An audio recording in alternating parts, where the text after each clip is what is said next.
Recupera a notícia da abertura deste jornal. A lista completa do cabaz de bens essenciais que vão ter IVA zero deve ser conhecida hoje e vai ter entre 30 a 40 alimentos. A nossa convidada, Alexandra Bento, bastonária da Ordem dos Nutricionistas. Muito bom dia. Obrigado por estar connosco na RTP3. Ora, já há alguns alimentos que têm circulado em uma lista, até 40 alimentos que deverão ter então este IVA zero. O que lhe parece esta lista completa? São alimentos que devem ter esse IVA zero? São alimentos que devem fazer parte de uma alimentação saudável dos portugueses? Esses que temos vindo a ver na comunicação social, claramente são. Mas nós não sabemos se serão esses. Portanto, a acreditar... Ainda não está fechada, não é? Portanto, pensamos que será porventura hoje que vamos saber. A acreditar que são esses que têm vindo a ser comunicados, claramente se inserem no conjunto de alimentos que devem compor um cabaz alimentar para que seja saudável. E, portanto, um cabaz alimentar essencial. De resto, todos nós sabemos que este processo seguiu um caminho, ou seja, o Ministério da Saúde construiu um cabaz de alimentos, um cabaz alargado de alimentos, constituído com alimentos que cumprem este requisito de serem essenciais. Serem essenciais é serem alimentos que são saudáveis e não só serem alimentos que são saudáveis, quer dizer que é um cabaz diverso, variado, respeitando os vários grupos da roda dos alimentos.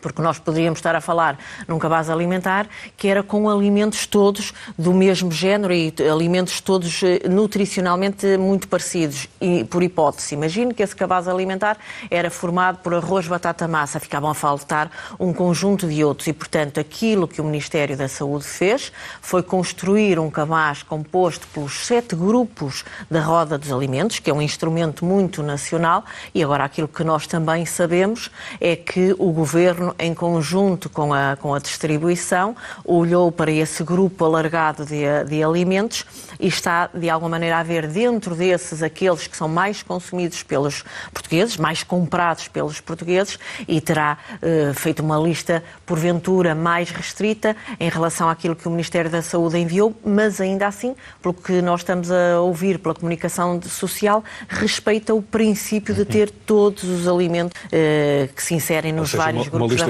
Que é composto por fruta, por cereais, por gorduras, por hortícolas, Exatamente. Cobre todos os grupos da roda dos alimentos, desde os cereais, dos derivados e tubérculos, e ouvimos falar no pão, no arroz, na batata e na massa, depois um conjunto diversificado de frutas e de hortícolas, depois no leite e nos equivalentes ouvimos falar no leite, no queijo e nos iogurtes, carne, pescado e ovos, que também estão neste cabaz. Também estão neste cabaz as leguminosas, e lembro aqui a importância das leguminosas e, portanto, não poderiam ficar de fora. E, portanto, um conjunto, de facto, muito diversificado de grupos de alimentos. Eu diria os 7 grupos de alimentos que a roda dos alimentos nos fala, nos transmite, e, portanto, se assim for, portanto, temos que falar com reserva, mas eu acredito que assim vai ser.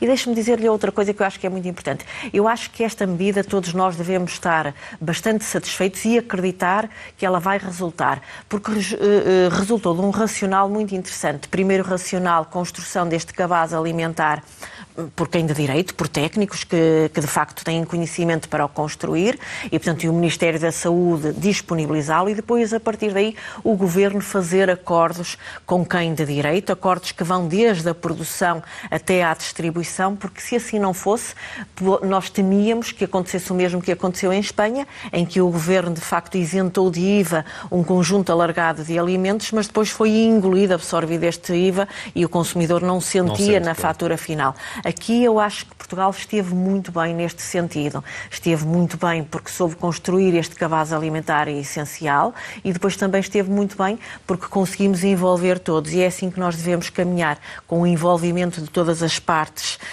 que são interessadas e que estão naturalmente envolvidas, para no final o que é que nós queremos? Nós queremos que todos os portugueses possam ter um acesso mais facilitado a bens alimentares que sejam essenciais, porque de facto eles têm um preço que não é sempre galopante e que é previsível, que eu acho que era esta a angústia que nós tínhamos nos últimos tempos. Ao longo dos últimos meses nós víamos o preço a subir galopantemente e as famílias, com a inflação que nós estamos a ter, a sentirem-se cada vez mais apertadas no acesso a bens que são essenciais, pondo em causa outros direitos, porque eu, de facto, quando tenho o dinheiro que tenho, ou vou para um lado ou vou para o outro, algum lado pode ficar prejudicado e não queremos que fique prejudicado. E deixe-me só dizer-lhe mais outra coisa. Acho que isto aqui ainda tem qualquer coisa de muito interessante para o futuro. Nós falamos muitas vezes de uma insuficiência de literacia para as escolhas alimentares e, de uma maneira muito simples, todos nós estamos a dizer à população que este conjunto de alimentos